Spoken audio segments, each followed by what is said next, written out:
Welcome to all students. विद्यार्थिनींनो, मी प्राध्यापक डॉक्टर सुरेखा गायकवाड, गृहविज्ञान विभाग, स्वातंत्र्य सैनिक सूर्यभानजी पवार महाविद्यालय पूर्णा. आज स्वामी रामानंद तीर्थ मराठवाडा विद्यापीठाच्या BA अभ्यासक्रमातील BA थर्ड इयर या वर्षातील पेपर क्रमांक 7 home management, family resource management यातील युनिट क्रमांक 4 फॅमिली रिसोर्सेस यातील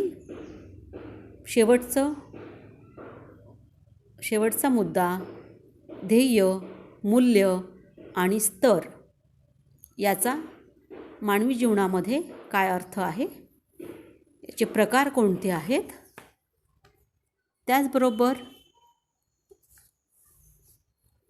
ध्येयाचे प्रकार किती आहेत, ध्येय बदलण्यासाठी कारणीभूत ठरणारे घटक कोणते आहेत आणि मनुष्यानं कोणतंही ध्येय ठरवताना कोणत्या बाबी लक्षात घ्याव्यात याविषयी आपण आज जाणून घेणार आहोत. ध्येय यालाच उद्दिष्ट असं देखील म्हणतात आणि इंग्रजीमध्ये याचा अर्थ आहे गोल्स. मानवाचे कोणते ना कोणते ध्येय असावेत. माणसाचं जीवन जगत असताना काही उद्दिष्ट, काही गोल्स आपल्या जीवनात आपल्या डोळ्यासमोर निश्चितच ठेवावेत, जेणेकरून आपल्याला यशप्राप्ती लवकर होते. ध्येयाचा अर्थ पाहूयात. गृहव्यवस्थापनाच्या दृष्टिकोनातून साधनसंपत्तीचा उपयोग करून आपण आपले ध्येय गाठतो किंवा ध्येयापर्यंत पोहोचण्याचा प्रयत्न करतो. काही ध्येय ही व्यक्तीपुरते मर्यादित असतात, तर काही ध्येय ही कुटुंबाची असतात, काही सामाजिक ध्येय असतात, काही ध्येय ही निश्चित स्वरूपाची असतात, तर काही ध्येय ही अस्थिर, अस्पष्ट असतात. गृहव्यवस्थापन प्रक्रियेच्या ध्येय गाठण्याकरिता उपयोग होतो. ध्येय म्हणजे आपण जी इच्छा व्यक्त करतो त्याची पूर्तता म्हणजे ध्येय. प्रत्येकाची ध्येय ही वेगळी असतात आणि ती गाठण्याचा व्यक्ती प्रयत्न करत असते. जीवनाची सार्थकता ध्येयामध्ये असते. मॅलन या शास्त्रज्ञांनी ध्येयाची व्याख्या कशी केली आहे ते पाहूयात. एखाद्या कार्याच्या पूर्ततेकरिता किंवा ध्येयाच्या प्राप्तीकरिता आपण काही गोष्टी ठरविल्या, त्याकरिता प्रयत्न केले व त्या मिळवल्या तर त्यालाच ध्येय किंवा उद्दिष्ट असं म्हणतात. ध्येयाचे प्रकार किती आहेत पाहूयात. ध्येय हे मुख्यत्वे करून 2 प्रकारची आहेत: दूरान्वयी ध्येय आणि वर्तमान ध्येय. दीर्घकालीन ध्येयांना दूरान्वयी ध्येय असं म्हणतात. दूरान्वयी ध्येय म्हणजेच दीर्घकालीन ध्येय. ध्येयाची पूर्तता ही मर्यादित साधनाचा उपयोग करून साध्य केली जाते. यामध्ये भविष्याचे ध्येय ठरवले जाते. हे ध्येय साध्य होण्यासाठी बराच वेळ लागतो. अशा ध्येयांना कुटुंबाच्या सर्व सदस्यांची मान्यता असणं महत्त्वाचं आहे, कारण दूरान्वयी उद्दिष्ट साध्य करण्याकरिता त्याआधी छोटी छोटी ध्येय साध्य करावी लागतात. ध्येयाची निवड करताना, ते ठरवताना खबरदारी घ्यावी लागते. ती ध्येयाची पूर्तता कशी होईल, त्यात येणाऱ्या अडचणीवर कशी मात करावी हे लक्षात घेतल्यास ध्येयापर्यंत पोहोचता येतं. उदाहरणार्थ, स्वतःचे घर बांधणे, वृद्धापकाळाकरता आर्थिक सोय करून ठेवणे इत्यादी कार्य हे दूरान्वयी ध्येय म्हणजे दीर्घकालीन ध्येयाची ही उदाहरणं आहेत. यानंतर आपण पाहूयात वर्तमान ध्येय म्हणजेच अल्पकालीन ध्येय. ही ध्येय थोड्याच वेळात गाठता येतात, वेळ कमी घेतात. दीर्घकालीन ध्येय गाठण्याकरिता या अल्पकालीन ध्येयांचा उपयोग होतो. या ध्येयांचे महत्त्व देखील कमी जास्त असते. ही ध्येय व्यक्तिगणिक बदलत असतात. काही ध्येय साध्य झाल्यावर त्या पुढची नवीन ध्येय तयार होतात. अल्पकालीन ध्येय म्हणजेच याची उदाहरणं म्हणजे विद्यार्थ्यांचे परीक्षेत पास होणे, कुटुंबात पाहुण्यांचं आदरातिथ्य करणे.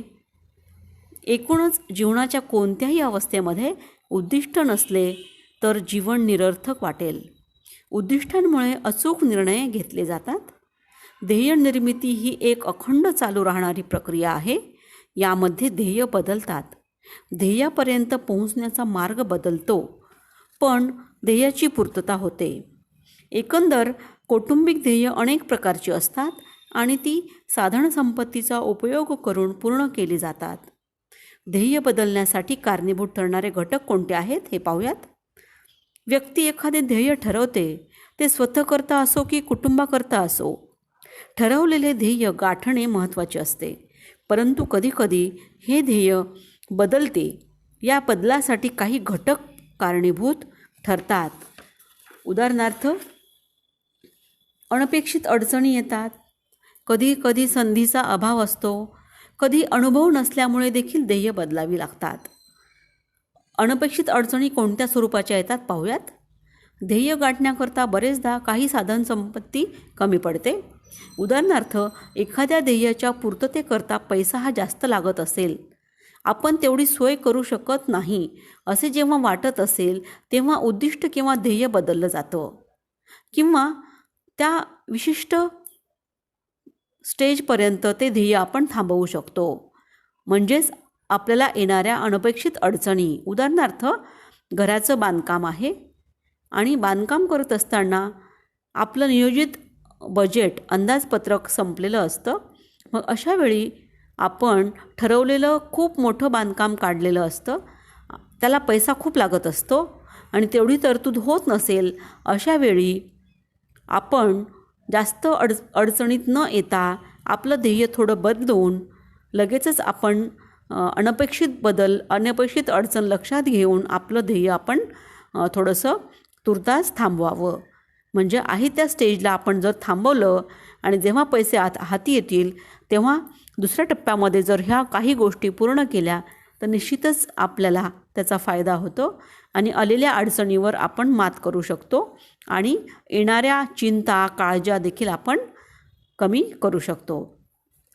दुसरी मात करणारा घटक आहे ध्येय बदलण्यावर संधी.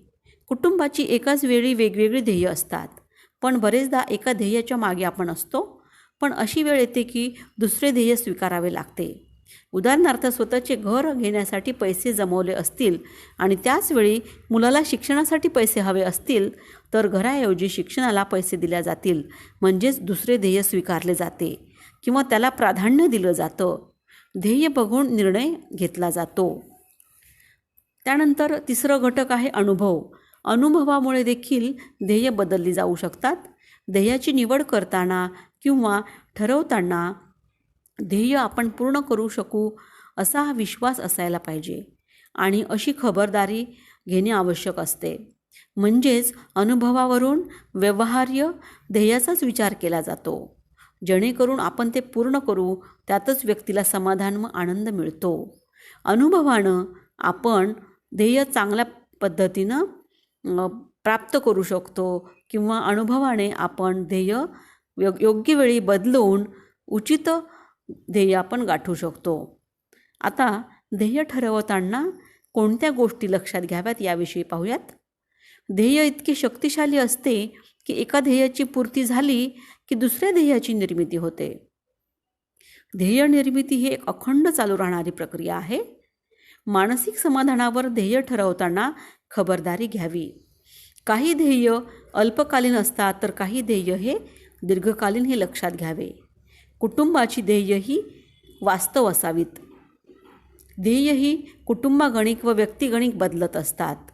ध्येय ठरवताना कुटुंबाचा सर्वांगीण विकास लक्षात घ्यावा.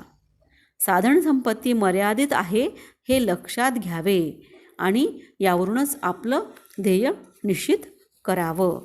अशा रीतीनं आपण ध्येयाविषयी सांगू शकतो. ध्येयाचा अर्थ, ध्येयाचे प्रकार, त्यानंतर ध्येय बदलण्यासाठी कारणीभूत ठरणारे घटक आणि ध्येय ठरवताना कोणत्या गोष्टी लक्षात घ्याव्यात याविषयी आपण पाहिलं. आता आपण मूल्य याविषयी पाहूयात.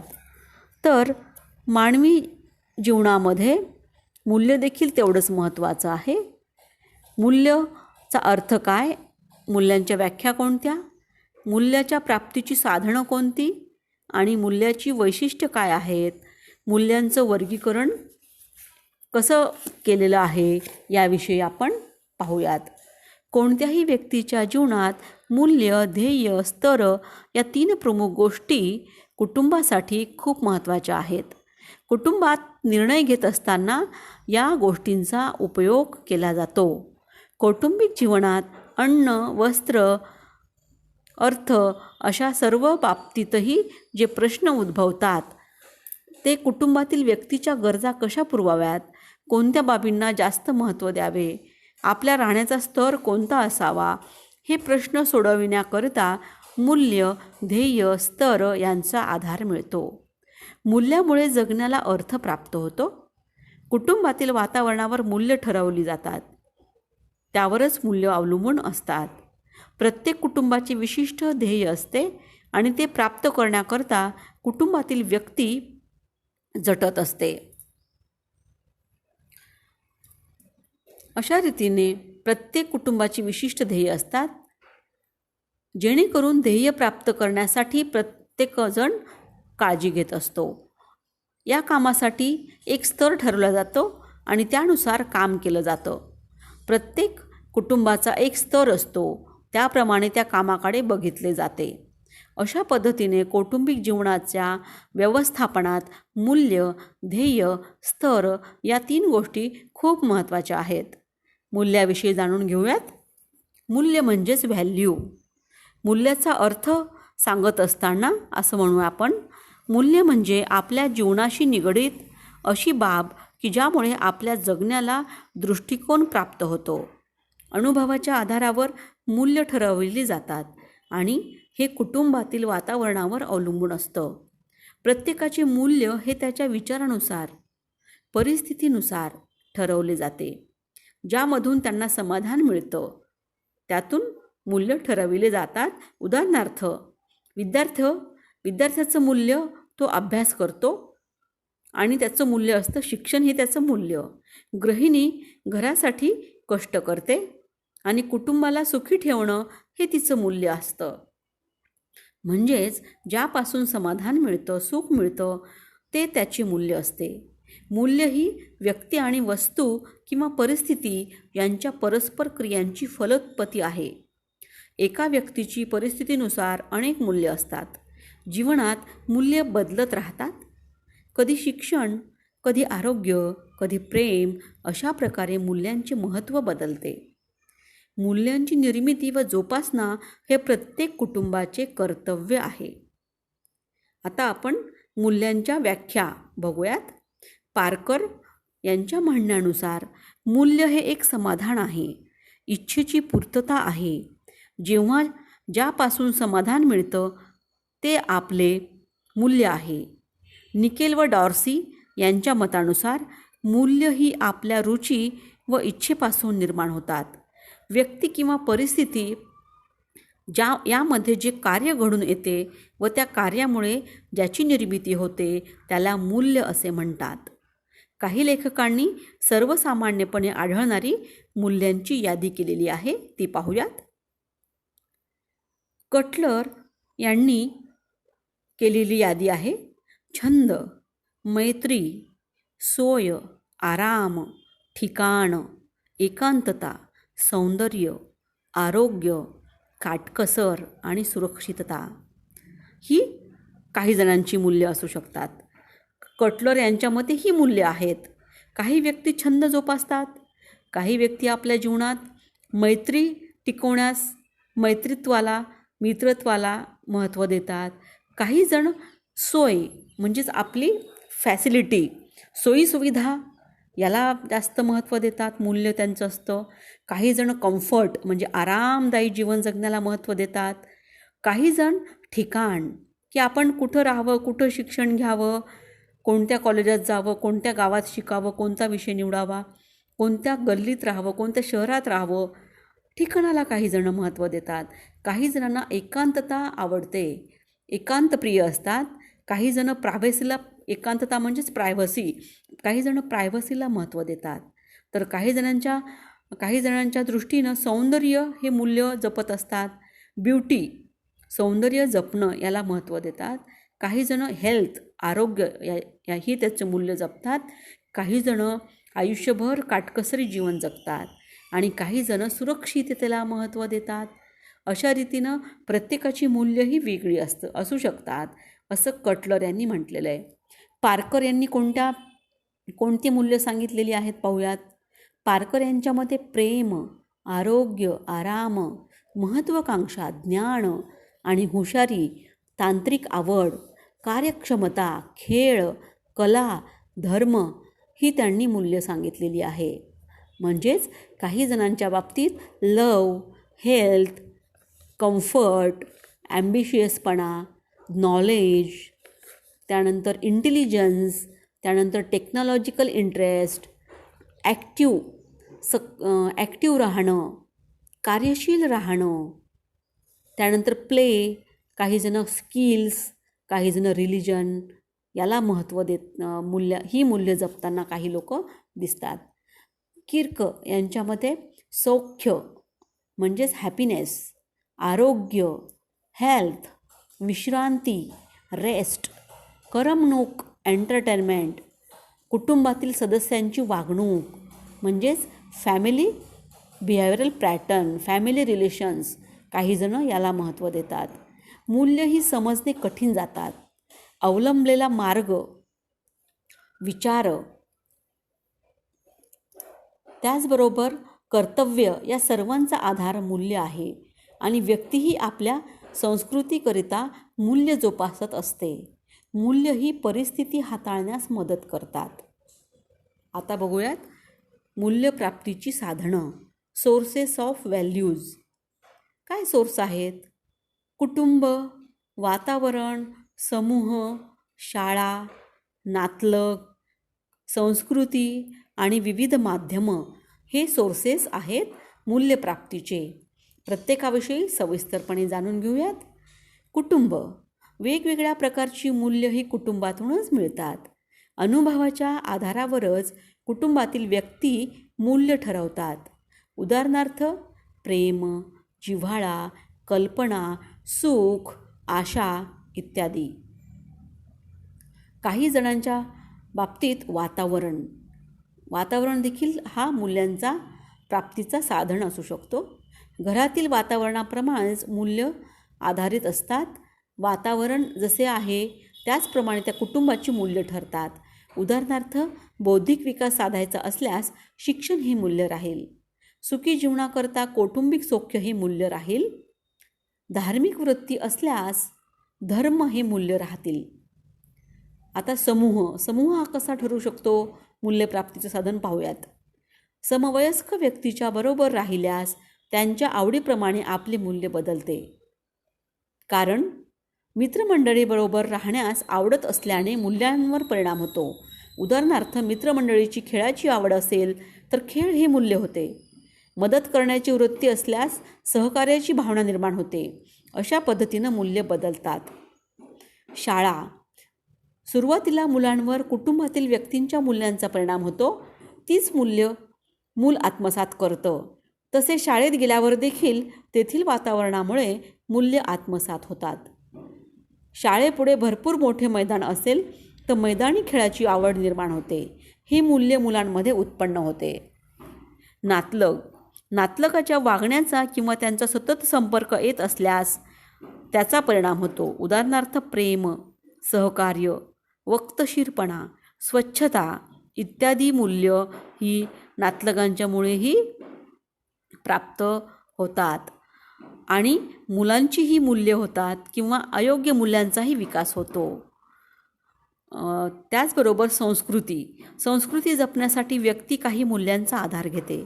ज्या आजूबाजूच्या वातावरणात व्यक्ती राहते तसे मूल्य ठरवले जाते. समाजातील काही मूल्य व्यक्तीवर लादली जातात आणि मग निश्चितच आपल्या कल्चरचा, आपल्या संस्कृतीचा, आपल्या आपल्या मूल्यांचा आधारही बनतात. विविध माध्यमातून देखील मूल्य प्राप्त होतात. विविध माध्यमांच्यामुळे काही मूल्य जोपासली जातात. ही माध्यमं म्हणजे प्रदर्शन, रेडिओ, दूरदर्शन, मासिकं, लेख, वर्तमानपत्र इत्यादीच्या वाचनातूनही मूल्य आत्मसात केली जातात. आता आपण मूल्यांची वैशिष्ट्य पाहूयात. पहिलं वैशिष्ट्य, मूल्य ही जीवनाशी निगडीत आहेत. मूल्य आपल्या जीवनाशी निगडीत आहेत. कौटुंबिक सौख्य हे मूल्यामुळेच मिळते. त्यापासून आपल्याला समाधान व आनंद प्राप्त होतो. मूल्यामुळे आपले विचार, आचार, व्यक्तिमत्व यावर परिणाम होतो. मूल्य स्वनिर्मित असतात, हे दुसरं वैशिष्ट्य. मूल्य ही आपणच ठरवत असतो. मूल्य ही आपल्याला विकसित करावी लागतात, कारण सगळीच मूल्य आपण ग्रहण करू शकू असे नाही. ते व्यक्तीवरच अवलंबून आहे. व्यक्तीप्रमाणे मूल्य बदलतात. अनुभवाचा देखील मूल्यांवर परिणाम झालेला दिसून येतो. अनुभवाच्या आधारावर मूल्य ठरतात. अनुभवाच्या आधारावर मूल्य जोपासली जातात. बरेचदा मूल्य निर्मितीवर काही घटकाचा परिणाम होतो, जसे की कुटुंबातील वातावरण, आर्थिक परिस्थिती, अनुभव इत्यादी, आणि याच्या आधारे मूल्य ठरतात. यावरून व्यक्तीच्या मूल्याचे वेगळेपण दिसून येते. हीच मूल्य जीवनाला दिशा देतात. आता आपण मूल्याचे प्रकार कोणते आहेत ते पाहूयात. मूल्याचे मुख्य 2 प्रकार आहेत. आंतरिक किंवा आधारभूत मूल्य आणि दुसरं म्हणजे बाह्य किंवा साधनीभूत मूल्य. आंतरिक आधारभूत मूल्य म्हणजे काय पाहूयात. व्यक्तीला समाधान मिळवणारी जी मूल्य असतात ती आंतरिक किंवा आधारभूत मूल्य असतात. यातून आनंद मिळतो, समाधान मिळते. यामध्ये कुठलीही अपेक्षा नसते, फक्त सुखाची अनुभूती मिळते. उदाहरणार्थ, आईचे मुलांवर असलेले प्रेम किंवा कलाकाराचे आपल्या कलेवर असलेले प्रेम, हे आंतरिक मूल्याचं उदाहरण सांगता येईल. बाह्य किंवा साधनीभूत मूल्य पाहूयात. ज्या मूल्यामुळे व्यक्तीला काहीतरी प्राप्त होते यांना बाह्य मूल्य म्हणतात. या मूल्यांचा उपयोग साधन म्हणून केला जातो. उदाहरणार्थ, व्यक्तीजवळ ज्ञान, कौशल्य, कार्यक्षमता असेल तर याचा उपयोग व्यक्ती पैसा मिळवण्यासाठी करू शकते आणि यामुळे आर्थिक उत्पन्नात भर पडते. म्हणजेच याच्या माध्यमाने आर्थिक सौख्य लाभते आणि विशिष्ट कौटुंबिक ध्येय गाठता येते. सर्व मूल्य ही परस्पर संबंधित असतात. म्हणजेच मूल्यांचा ज्याप्रमाणे उपयोग करता येईल त्याप्रमाणे त्याचे स्वरूप ठरते. कारण काही मूल्य ही आंतरिक व काही मूल्य ही बाह्य दोन्ही स्वरूपाची असतात. त्याचा उपयोग कसा करून घेऊ त्यावर ती ठरवली जातात. उदाहरणार्थ, निरपेक्षपणे कलाकाराने कलेची जोपासना केली तर ती कला आंतरिक मूल्य होऊ शकते. पण कलाकाराने त्या कलेचा पैसा मिळवण्यासाठी उपयोग केला तर ते बाह्य मूल्य होऊ शकते. अशा रीतीने आपण मूल्य कोणत्या प्रकारची आहेत आणि कशी आहेत हे समजावून घेतले. आता आपण स्तर याविषयी जाणून घेऊयात. स्तरचा अर्थ काय? स्तर म्हणजेच दर्जा आणि याला स्टँडर्ड्स असं इंग्रजीमध्ये म्हणतात. स्तर किंवा दर्जा याचा अर्थ सर्वसाधारणपणे राहणीमान असा समजला जातो. स्तर म्हणजे आपली विशिष्ट काम करण्याची पद्धत, जी पद्धत आपल्या मनाने स्वीकारलेली असते. आपण ठरल्याप्रमाणे व त्याच पद्धतीने काम झाले पाहिजे असा आपला अट्टहास असतो. तो त्या कामाचा आपला स्तर असतो. स्तर हा स्पष्ट स्वरूपाचा असतो. मूल्यासारखा समजायला कठीण नसतो. स्तर हा दुसऱ्यांच्या लक्षात येतो. याचे स्वरूप स्पष्ट होते. म्हणून लोक याबद्दल जागरूक असतात.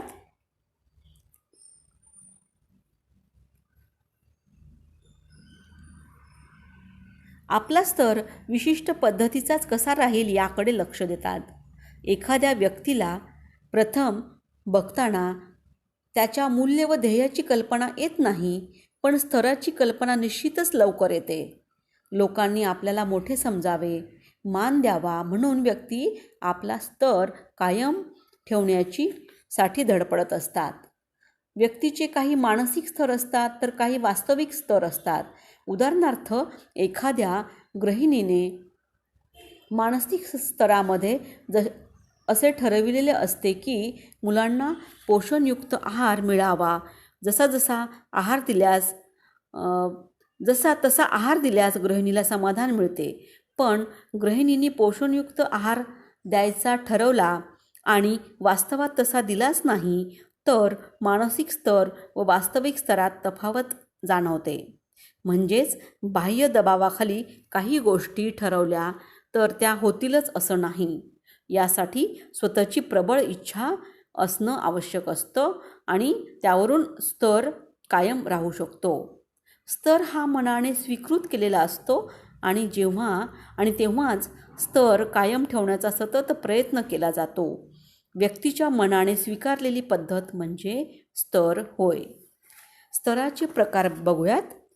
स्तराचे 3 प्रकार आहेत: परंपरागत स्तर, परिवर्तनीय स्तर, राहणीमानाचा स्तर. हे 3 प्रकार आहेत. परंपरागत स्तर कशा स्वरूपाचा असतो पाहूयात. परंपरागत स्तर म्हणजे समाजाने जसे ठरवले आहे त्याप्रमाणे वागणे. समाजाने ते इतके आत्मसात केलेले असतात की व्यक्ती त्याप्रमाणे वागते. उदाहरणार्थ, रूढी याला सामाजिक अनुमती मिळालेली असते. रूढीप्रमाणे वागणे हा जर व्यक्तीचा कल असेल तर स्तर देखील परंपरागत असतो. हा स्तर बऱ्याच काळापर्यंत टिकणारा असतो. तो अमान्य करण्यास व्यक्ती तयार नसते. हे स्तर आपोआपच आत्मसात केले जातात. या स्तराचा प्रभाव इतका असतो की व्यक्ती त्याच्या विरोधात जाण्याचा विचारही करत नाही. कारण समाज आपल्याला काय म्हणेल, समाज आपल्याला स्वीकारेल का याची भीती मनात असते. हा स्तर हळूहळू बदलतो, पण तो निश्चित केव्हा बदलतो हे सांगता येत नाही. उदाहरणार्थ, विवाह समारंभ हा परंपरागत पद्धतीने 2-3 दिवस चालत असे, परंतु त्यात हळूहळू बदल होऊन त्या समारंभाचे स्वरूप बदलले आणि विवाह समारंभ हा एका दिवसावर आला. वर्तमान काळ आणि भूतकाळ याची तुलना केल्यावर आपल्याला हा बदल लक्षात येतो. परंतु स्तर हे क्वचितच बदलतात. जीवनाच्या बऱ्याच बाबतीत परंपरागत स्तर हे स्थायी स्वरूपाचे असतात. दुसरा प्रकार परिवर्तनीय स्तर. परिवर्तनीय स्तराविषयी जाणून घेऊयात. व्यक्ती आपल्या इच्छेनुसार स्तर ठरवते. हे स्तर समायोजनाकरिता बदलले जातात. स्वतःच्या सोयीसाठी स्तर बदलले जातात.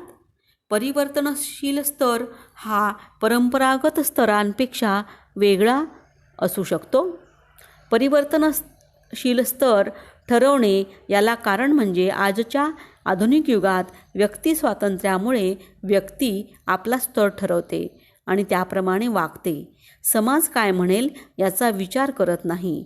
या स्तरावर कोणाचे नियंत्रण राहत नाही. आपल्या मनाला जे पटेल त्याप्रमाणे तो ठरवला जातो. परिवर्तनशील स्तर हा प्रांत, ऋतू, सामाजिक व आर्थिक परिस्थिती यानुसार बदलतो. उदाहरणार्थ, काही कुटुंबात पाहुण्यांच्या आदरातिथ्याला खूपच महत्त्व देतात, तर काही कुटुंबात पाहुण्यासारखे न वागवता कुटुंबातील सदस्याप्रमाणे वागवतात. म्हणजेच व्यक्ती आपल्या मनाप्रमाणे म्हणण्यापेक्षा सोयीप्रमाणे स्तर ठरवत असते. म्हणून दर्जामध्ये भिन्नता दिसून येते. एखादी गोष्ट कशी केली त्यापेक्षा सोयीनुसार केली याला आज महत्त्व दिलं जातं. म्हणूनच आजच्या आधुनिक काळात रूढीबद्ध स्तराचे परिवर्तनशील स्तरामध्ये रूपांतर झालेले दिसून येते. परंतु हा बदल सर्वच कुटुंबात दिसून येईल असं नाही. काही जण हा स्तर आत्मसात करत नाहीत, पण स्तर हे बदलत असतात व बदलू शकतात हे निश्चित. तिसरा स्तर आहे राहणीमानाचा स्तर. व्यक्तीच्या आर्थिक परिस्थितीनुसार हा स्तर बदलत असतो किंवा हा स्तर कुटुंबाच्या उत्पन्नाशी जोडला जातो. पैसा हा एकच घटक पैसा हा एकच स्तर राहणीमानाच्या स्तरासाठी पुरेसा नाही, तर या स्तरात व्यक्तीने परंपरागत स्तर व परिवर्तनशील स्तर किती आत्मसात केले आहेत यावरून हा स्तर ठरतो. आणि हा स्तर आपली मूल्य ठरवतात. कारण प्रत्येक कुटुंब हे वैशिष्ट्यपूर्ण असते. त्याचा एक स्तर असतो. उदाहरणार्थ मोठ्यांचा मान ठेवणे, आपुलकीने वागणे इत्यादी. सर्वच कुटुंबात हे दिसून येत नाही. मूल्य, ध्येय व स्तर याचा परस्पर संबंध कसा असतो पाहूयात. मूल्य, ध्येय, स्तर हे व्यवस्थापनाचे 3 प्रेरक घटक आहेत. त्यांचा परस्पराशी घनिष्ठ संबंध असतो. व्यक्ती एखादी समस्या सोडवताना विशिष्ट मार्गाचा विचार करते किंवा त्याच पद्धतीने सोडवते. या मार्गाची निवड करत असताना त्या व्यक्तीवर ध्येय, मूल्य, स्तर यांचा प्रभाव निश्चितच असतो. मूल्यामुळे विशिष्ट निर्णय घेतले जातात आणि ते निर्णय ध्येय ठरवण्यास मदत करतात. आपले ध्येय गाठण्यासाठी आपण आपल्या कामाचा विशिष्ट स्तर ठरवतो. एकंदर मूल्य, ध्येय, स्तर आपल्या जीवनाशी निगडीत आहेत. त्यामुळेच आपल्याला समाधान मिळते. मूल्य, ध्येय, स्तर जीवनाला अर्थ देतात. प्रत्येक व्यक्तीनं आपण कशाला मूल्य द्यायचं, आपले ध्येय कोणती, आपल्या जीवनाचा स्तर कसा असला पाहिजे, कोणत्या आपला राहणीमानाचा दर्जा, आपल्या परंपरागत वागण्याचा दर्जा आणि परिवर्तनीय स्तराचा दर्जा हा कसा असावा हे प्रत्येक व्यक्तीवर अवलंबून आहे. आणि एवढे मात्र निश्चित की पूर्वीच्या काळापेक्षा आजच्या आधुनिक काळात बऱ्याचशा गोष्टीमध्ये बदल घडून येत असल्यामुळे व्यक्तीने आपल्या जीवनाची ध्येय, मूल्य आणि स्तर ही देखील बदलायला हवीत आणि काळानुसार त्यात बदल घडून आणावा आणि आपलं जीवन, आपलं आयुष्य हे अधिकाधिक ध्येयपूर्ण, अधिकाधिक मूल्यांवर आधारित आणि आपल्या जीवनाचा स्तर अधिकाधिक चांगला, उंचावलेला कसा करता येईल याची प्रत्येकाने काळजी घेण्याची गरज आहे. गृहिणी असो, विद्यार्थी असो की विद्यार्थिनी असो, सर्वांनी आपापला ध्येय, मूल्य, स्तर याचा विचार निश्चित करावा व सुखी आणि समाधानी जीवन जगावे. तर आज आपण ध्येय, मूल्य आणि स्तर याबाबत सविस्तर माहिती पाहिली आणि ध्येय, मूल्य, स्तर एखाद्या व्यक्तीच्या जीवनात परस्पर संबंधित कसे असू शकतात याविषयी देखील आपण जाणून घेतलेलं आहे. आज या ठिकाणी थांबूयात आणि आपलं हे प्रकरण 4 रिसोर्सेस, कौटुंबिक साधन संपत्ती, त्याबरोबर त्यातील प्रकार, वैशिष्ट्य, ध्येय, मूल्य, स्तर या सर्वच मुद्द्यांचा आपण या ठिकाणी अभ्यास पूर्ण केलेला आहे. विद्यार्थिनींनो, या प्रकरणाच्या नोट्स देखील ग्रुपवर टाकलेल्या आहेत. तुम्ही हा व्हिडिओ अगोदर ऐका आणि त्यानंतर नोट्स तुम्ही डाउनलोड करून आणू शकता प्रिंट काढून. तसेच नोट्स तुम्ही पॉईंट्स देखील काढू शकता आणि यावर आधारित जे काही MCQ आहेत, वैकल्पिक प्रश्न हे देखील ओळमधून तुम्हाला अनेक MCQ काढता येतील, जे तुम्हाला पुढच्या येणाऱ्या परीक्षेसाठी फायदेशीर ठरतील. कारण येणारी परीक्षेची ऑनलाईन परीक्षा ही म्हणजे या लॉकडाऊनच्या काळामध्ये आपली परीक्षा देखील जास्त वेळाची थेरॉटिकल न राहता MCQ म्हणजे वैकल्पिक प्रश्नावर आधारित होण्याची अधिक शक्यता आहे. आणि म्हणून त्या दृष्टीने तुम्ही तयारी करा आणि प्रत्येक प्रकरण त्या दृष्टिकोनातून अभ्यासा. नोट्समधील प्रत्येक ओळीतून MCQ तयार करू शकता आणि त्या दृष्टीने अभ्यास केल्यास तुम्हाला अधिक ज्ञान प्राप्त होईल आणि तुमची एक्झाम देखील तुम्हाला सोपी जाईल. आज इथेच थांबूयात. यानंतर पुढच्या प्रकरणाचा अभ्यास आपण करूयात. प्रकरण 1 अभ्यास. धन्यवाद.